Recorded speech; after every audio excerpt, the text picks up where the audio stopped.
Mahdi Syed Sahabuddin Yusof. Buku ini mengisahkan tentang zaman darurat dan rundingan balik. Selain itu, ia juga mengisahkan tentang kekejaman komunis pada zaman darurat iaitu 1928 hingga 1960. Saya sangat suka belajar fakta-fakta sejarah. Buku ini diterbitkan oleh penerbitan multimedia dan mengandungi 111 halaman bercetak.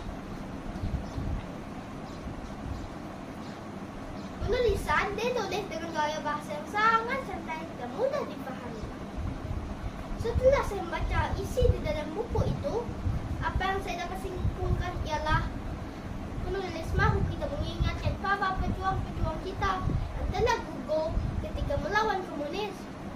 Perkara ini perlu diingati untuk mengekalkan keharmonian negara. Akhir kata dari saya, bacalah buku ini dan fahamilah setiap isi yang disampaikan.